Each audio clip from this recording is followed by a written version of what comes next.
এরা আমায় ঠকায় গো। ঝালমুড়ি কিনলাম, ঝালমুড়িটা ভালো দিল, কাকু টাকাটা ছেঁড়ার নোট দিল, মানে অবশ্য হালকা ছেঁড়া, বেশি ছেঁড়া না।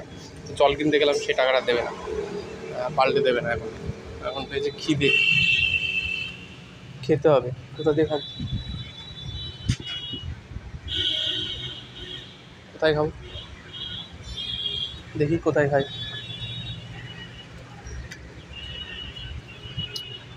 খুঁজে পাওয়া মুশকিল কোথায় খাবো। মানে একটা কাকু বললো সামনে যাও, সামনে যেয়ে এখানে যাও, তাহলে খেতে পাবে। এখন সেটাই খুঁজছি। শুনেছি এখানে খাবার পাওয়া যায়, কোন ক্যান্টিন, এখানে নিবিড় কোনো ক্যান্টিন ম্যান্টিন যদি আছে তাহলে খাওয়া যায় আর কি। তো খুঁজে পেয়েছি এইবার। কোথায় ভাই খাবার, ভাত খাবার হোটেল খুঁজে পাচ্ছি না।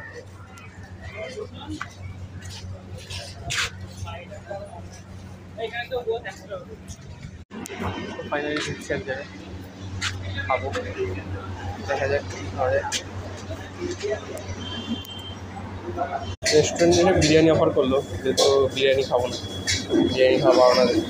আর রোজ রোজ খেলে বিরিয়ানি আমার একজন মেরে ফেলবে। এখন একটু রাইস খাবো, ভেজ রাইস। তো ফাইনালি জলটা কিনলাম, বিসলেরি পেলাম না, বিসলেরির চাচাতো ভাই 20টা পেলাম, 20টারই তো, 20টা, এই তো 20টার না 5টাতে, যাই হোক খেয়ে নিয়ে এটা বুঝলি।